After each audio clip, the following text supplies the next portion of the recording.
The bruise beneath my left eye throbbed, a dull ache hidden behind oversized sunglasses. My lip, still swollen and tender, pulsed with each heartbeat. 3 months old, Noah slept, a tiny, oblivious bundle wrapped in a thin blanket. My hands trembled, a tremor that had become constant these past few days, as I adjusted the fabric around him. He was too young to understand the frantic glances I kept casting over my shoulder, the way my heart hammered against my ribs with every sudden movement or raised voice.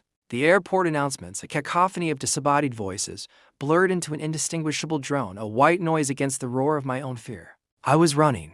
From Victor. From my husband, an alpha whose scent once promised absolute safety, a warm, encompassing embrace. Now, that memory curdled, his scent a phantom of terror clinging to my skin. Noah stirred, a small whimper escaping his lips just as the boarding announcement for Flight 714 echoed through the terminal. My breath hitched. Heads turned. Whispers, sharp as shards of ice, pricked at my ears. My omega scent, usually a soft, subtle thing, spiked a frantic, unstable wave of anxiety that surely painted me as a distress beacon in the crowded gate. My son's whimper escalated into a full-blown wail, a tiny, piercing siren. May I? A deep, steady voice, rich like aged oak, cut through the din.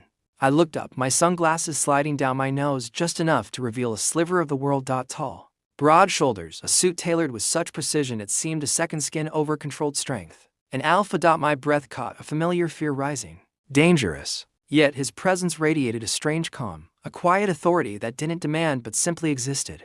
He extended his arms, not demanding, just offering, his hands strong, capable. My name is Adrian Vale, he said, his voice even, a low rumble that vibrated through the air. You look like you haven't slept in days.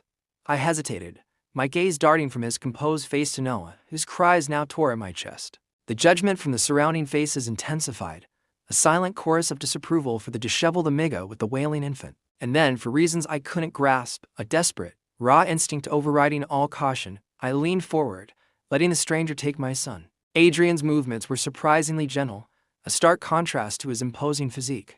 He cradled Noah close, adjusting the baby with unpracticed ease that startled me. His scent, unlike Victor's cloying, possessive dominance, was a clean, steady anchor of cedar and smoke, disciplined and utterly devoid of aggression. Noah, as if sensing the shift, quieted almost immediately, his sobs subsiding into hiccuping breaths against Adrian's broad chest. Relief, a sudden, overwhelming wave, washed over me, so potent it threatened to buckle my knees. Tears pricked at the corners of my eyes, a sensation I hadn't allowed myself in months. You're injured, Adrian observed, his voice quiet, almost a murmur, yet his eyes a piercing gray. Scanned my face with military precision.